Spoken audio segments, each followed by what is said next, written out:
So, Farwest. First, I'm Loïc. I'm the cowboy guy. So I wrote the cowboy web server.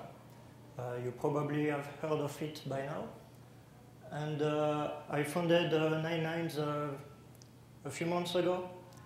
We are planning to do only Erlang open source developments. And it's going quite well already. So I wanted initially to finish Farwest for this presentation, but I didn't have enough time, and also the research took a lot longer than I expected. So there's no code, or almost, nothing public, but it's coming soon. So first, let's take a look at what we have in Erlang for web development. We have Nitrogen, which is pretty much web for Erlang developers. That is, Erlang developers don't need to build HTML by hand. They don't need someone to do it for them. It's pretty much a whole package to do web development from Erlang. Then we have Chicago Boss, which is pretty much Rise, Ruby on Rise, but in Erlang. So this one has early DTL templates. That means you have to write HTML, or at least you have by default. And then we have Zotonic, which is a CMS that is an application that you can install and configure and be ready to go as you are. But you can also write Erlang code to extend it. Of course, this solution has many constraints on the resulting application. So it all depends on your needs.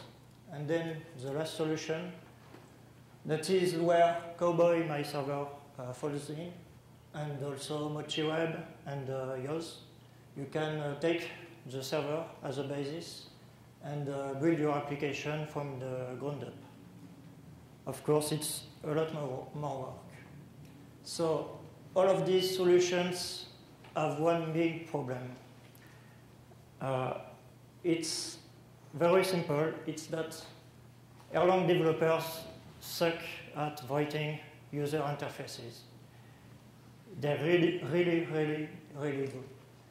So, of course, Erlang developers are very great.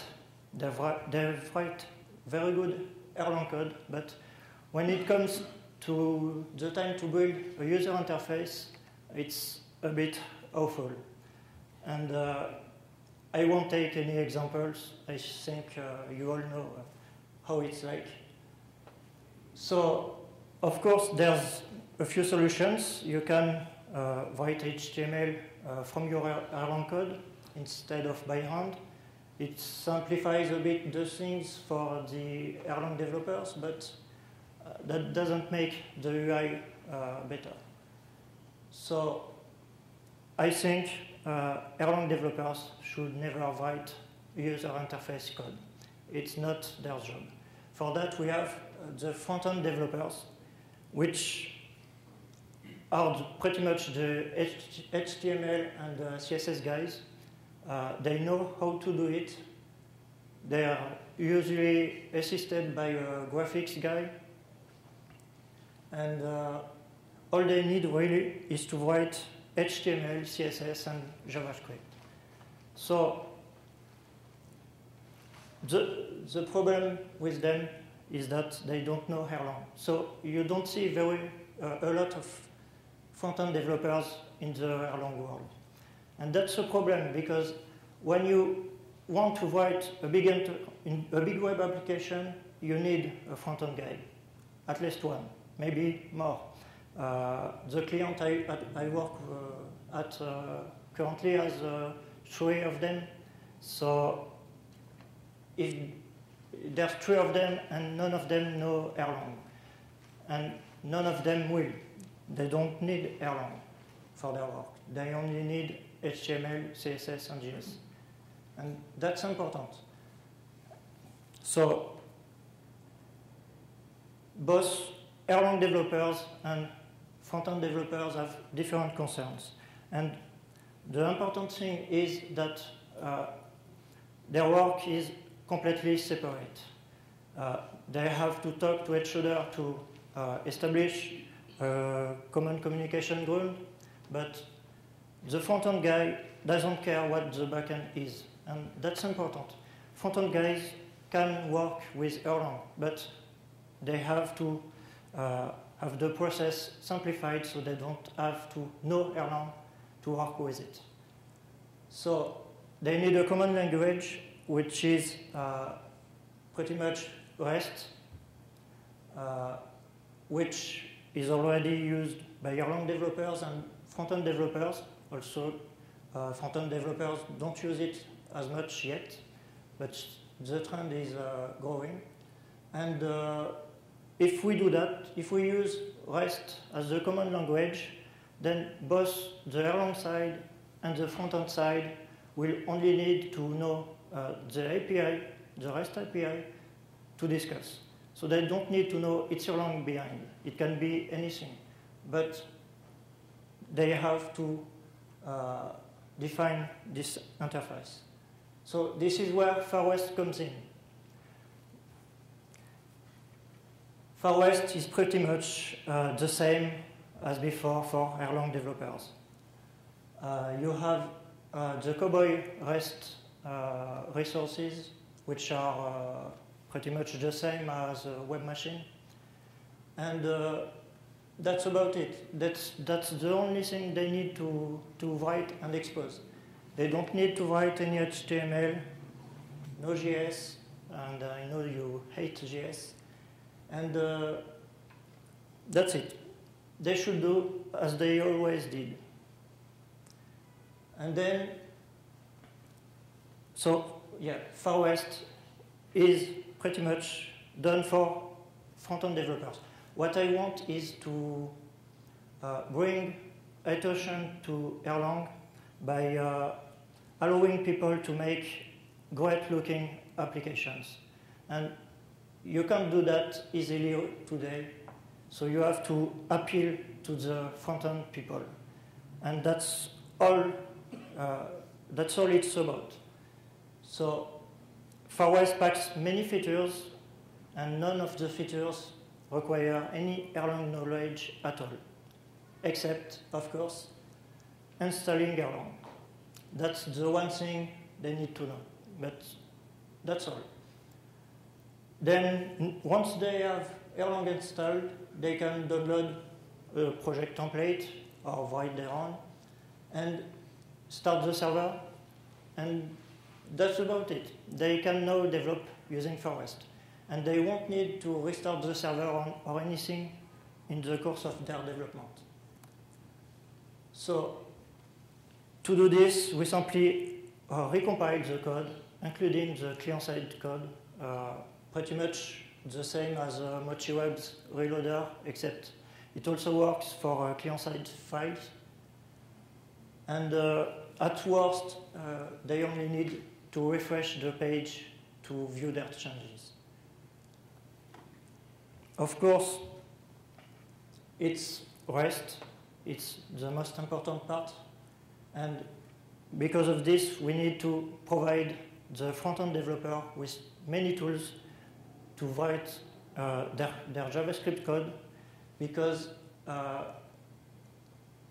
they don't know how it works behind if we don't provide them with this information. And that's all it is. And of course, I'm talking JavaScript, but REST is also GET. So you can write a simple website using only GET, and it will be REST, and you don't need to use any JavaScript. JavaScript comes in when you start posting resources or stuff like that.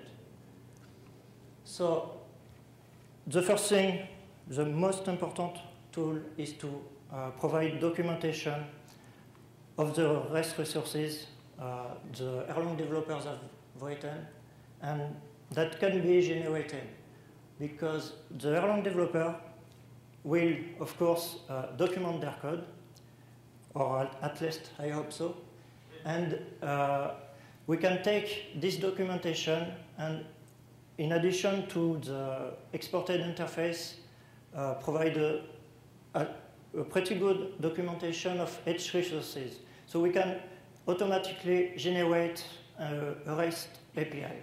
And that's very important, I think. And most importantly, we can reuse this documentation when debugging through the REST process. I'll talk about this after. Oh, so Farwest includes Bullet, which is a project I've built on top of Cowboy. It allows doing pretty much what Socket.io does, that is WebSocket, even when you don't have a browser that supports it. So you have a continuous stream to the server, and why not use it? So we have events on the JavaScript side, which are callbacks, just callbacks. There's no need for anything else. And you can resave the events on the server side using your bullet handler.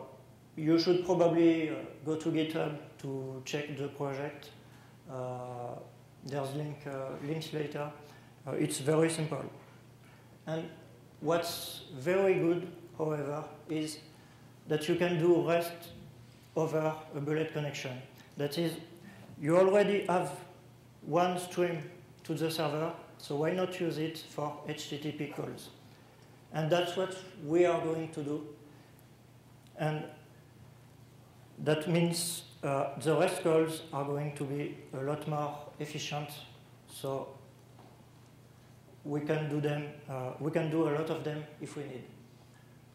The request is sent as JSON, and it's then dispatched through Cowboy. So it works the same except at the entry point. And then you can resave the results like you would have with a jQuery Ajax call. Of course, we use Cowboy's routing for Farwest, so there's nothing new there, except that we'll bundle a tool for configuring it without touching Erlang code. So nothing complicated. And then we have a small API that's enabled by default, but only for development. We have storage, which is going to be either RAIAC or CouchDB by default. The front-end developer can put a request to the data URL and create, manipulate all this data. So the front-end developer doesn't need to have a schema to start writing code. He can already write the user interface, submit information, and have return on his actions. So it's all made to avoid having an Erlang developer to write this code before the front-end developer can work on it. Same goes for the dispatch list, the environment variables, and of course we have a URL for all the tools we'll bundle with Farwest. We have another tool which is going to be very good to increase the productivity, which is mapping a URL to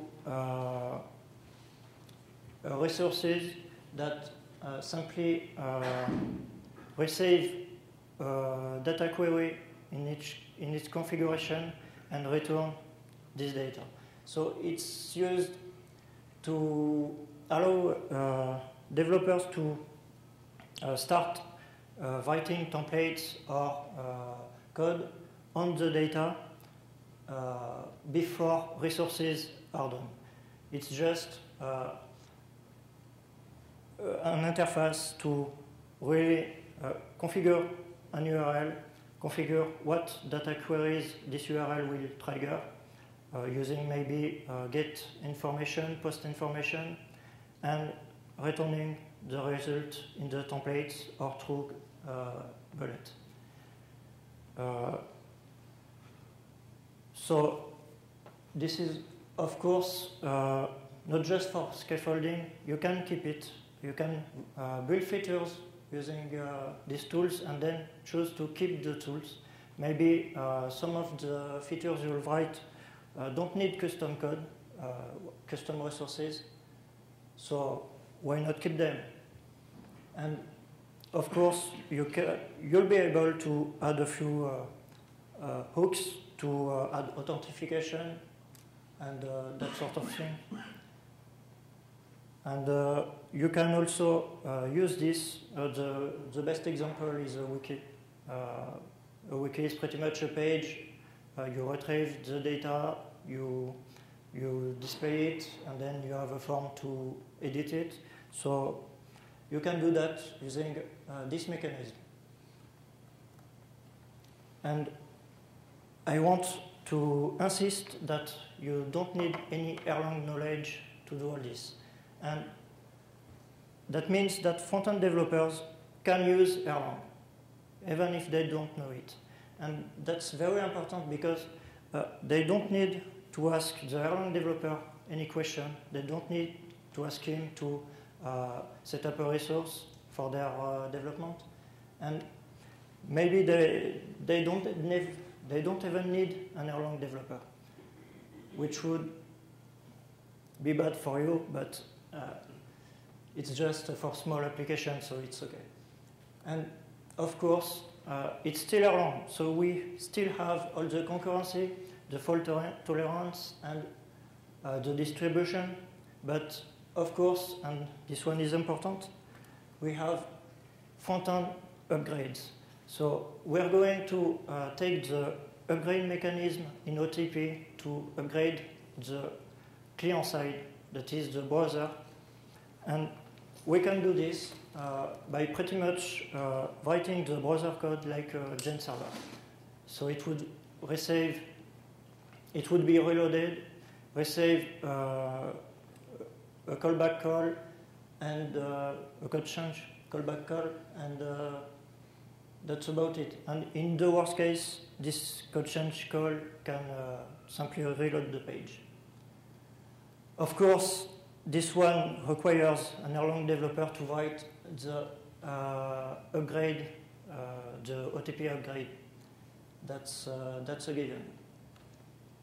So Farwest is going to be modular. The base Farwest is going to contain everything I've described here.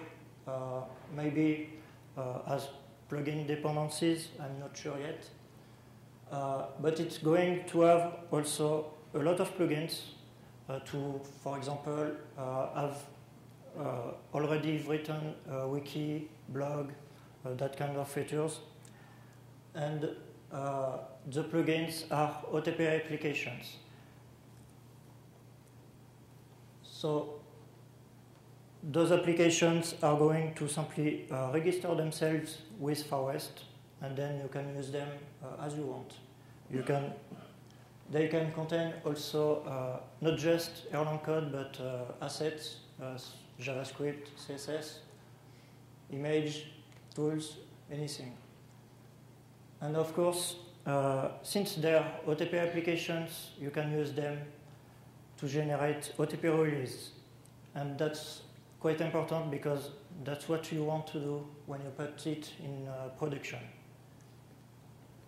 And of course, they can be upgraded, so nothing special here. And evidently it's made for web development, so we're going to have a few features to improve the efficiency of delivering the applications. We can, for example, minify the CSS live, reducing the transfer size. And of course, we'll have authentication, which is quite important, maybe also sessions. And internationalization, which is also important for the web, at least when you need to support more than one language, and Unicode. So the dependencies are going to be, of course, Cowboy, Bullet, I talked about earlier, Sheriff, which is simply for input data validation. It's a parse transform that takes Erlang types to validate the input data. And also Gold Rush and Salon, which you can hear about at the talk right after the next one. And for the templates, we are going to use early DTL by default and JSX for JSON. Of course, they're only used for the tools, so you can replace them easily. And gproc is going to be used for the architecture, so it's going to be quite easy to plug into it, because you only need to register your process to receive messages. And then on the client side, we'll go for Bootstrap and jQuery, which are pretty much standard. And we're not sure, React, CouchDB for the backend. Of course, like I said, you can replace any of the dependencies. Farwest doesn't care what you do with the client side or with your Erlang code. You do as you want. It's going to be licensed like Cowboy, that is a BSD simplified license called ESC. And the timeline is this. We start development, real development, starting after the conference. I hope to have something working for the next conference. I won't present Farwest there. But in London, I don't know when it is, but we hope to provide a demonstration of the technology. And of course, you can help. We accept patches. You can try the project, submit bugs, and so on. And you can also sponsor it if you're interested.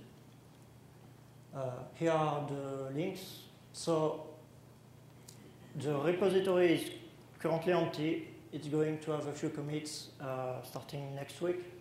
And the website, our company website, is also empty at this point.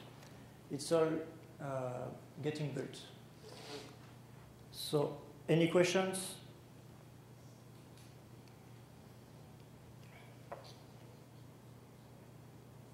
Yeah. Can you tell more about Bullet? Bullet.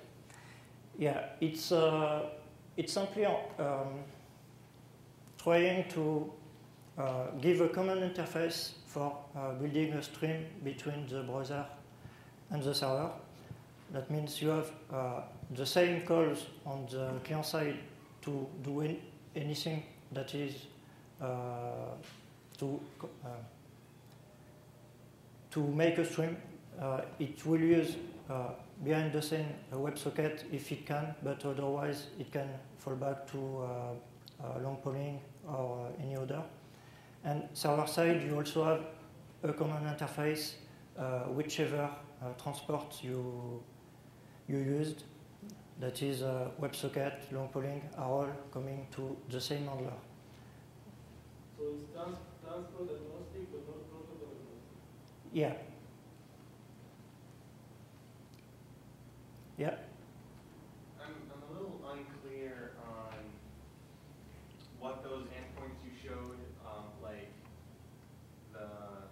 environment endpoint or the routing, you know, the Yeah. routing that comes with Farwest are for?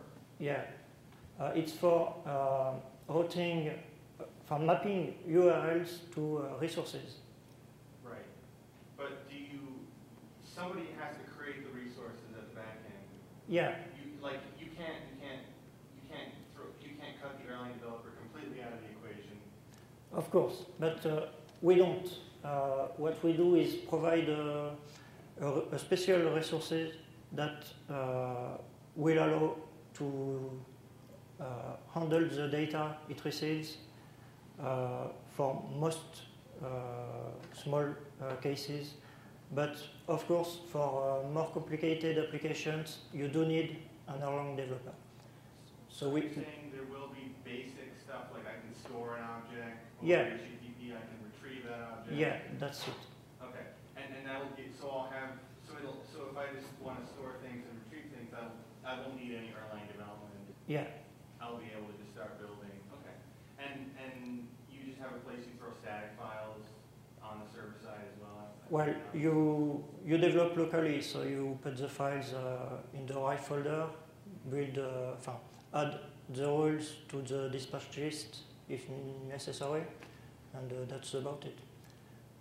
By default, it's going to have a static folder that is going to be served. So,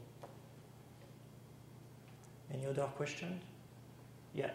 You mentioned some code to generate documentation from eDoc and the resources. Is that something that's part of Cowboy now, or is that something that's new?